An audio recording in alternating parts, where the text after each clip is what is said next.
એ કાકા પેલી થાર ગાડી લઈ આવે ને પેલી 4x4 આવે.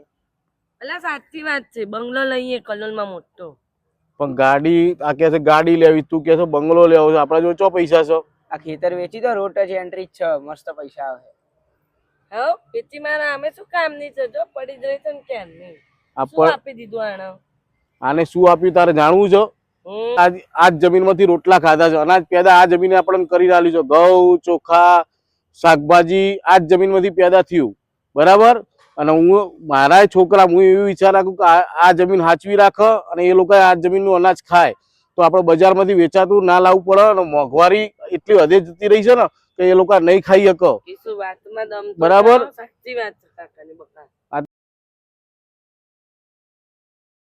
આજની નવયુવાન પેઢીઓને છે ને એ સમજણ નહીં પડતી કે જમીન એટલે શું.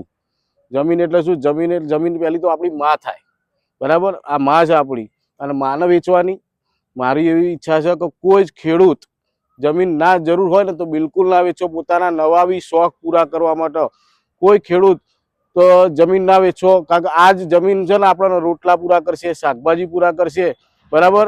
મારી બે હાથ જોડીને વિનંતી છે ખેડૂતોને, દુનિયાના દરેક ખેડૂતને મારી વિનંતી છે તો જમીન ના વેચો. કારણ કે જમીન જેના જોડે નહીં હોય ને એ લોકો ભવિષ્યના અંદર આ મોંઘવારી એટલી હદે જઈ રહી છે ને પાયમાલ થઈ જશે, બરાબર.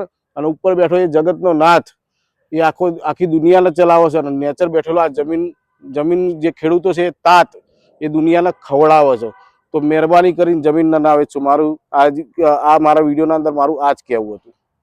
અને જો તમને લોકોને મારી કહેલી વાત આ સાચી લાગતી હોય તો વધારેમાં વધારે શેર કરો.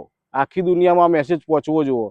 અને દરેક ખેડૂત પોતાની જમીન બચાવવાની કોશિશ કરો. ખોટા ખર્ચા કરશો નહીં તો જમીન ક્યાંય જવાની નહીં. તો મહેરબાની કરીને હાથ જોડી, અને મારી એવી ઈચ્છા છે કે પોતાની જાતે મહેનત કરીને થાર લાવો, બંગલા બનાવો, જે કરવું એ કરો.